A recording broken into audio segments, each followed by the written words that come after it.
Greetings and salutations, everybody. My name is DarkCatX1, and today I shall bring you another episode of RWS Customs, Volume 2.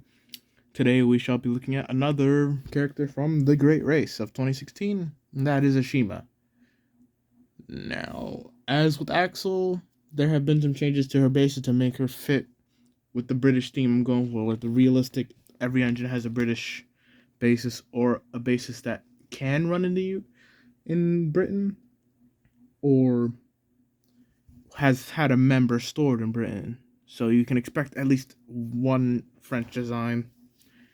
And as you saw last time, a while ago, the USATC 200 was a bit of a stretch and a half. But here, Ashima fits perfectly with that, being based off of a Monsol Z-Class shunter and heavy banker. Now, as you can take a look around, you'll notice not a lot of standard parts, as I do use standard parts. Basically, cutouts which will make their way into every design to simplify it. However, she does actually use some elements of the standard parts I've made. For example, this cab from here to here is based off of a standard cab I used for engines like Peter Sam or Proteus. And the boiler barrel is already a standard part. The tanks are cut down J50 tanks I made off the Thomas's construction, etc. Yeah, give you a quick look around at the Z-Class. Now, as for why I chose Z-Class, it was mostly just because, in the Great Race, she's an engine with no real leading or trailing trucks, but she does have drive wheels and center.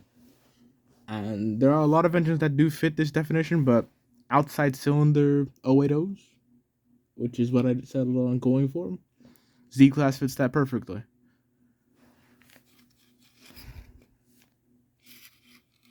Although, in the past, back in the original RWS Customs, she would have ended up being a GWR heavy freight tank, specifically a 7200, which are the 282 tanks. That didn't bode well with me, simply just because after I started the wipe and came back to the drawing board on designs, it just didn't really fit.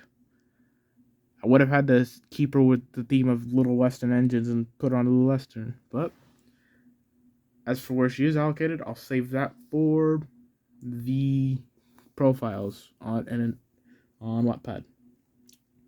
But yeah. Something I've also started doing, especially with these studded engines, is getting the whistle placement right. As you'll notice that the whistles are actually here, on the side of the boiler. That was something I originally didn't take note of, but now that I start to go closer into getting things more accurate, it's something I'll try to incorporate. She was definitely a bit of a tougher one to jump into, considering I've never built an 080, and as you can see, I did make a small blunder back here, but I corrected it and moved on. So this is the end result. This was a bit of a short one, but this is an episode nonetheless. So this has been DarkX1, and I shall see you next time. Goodbye.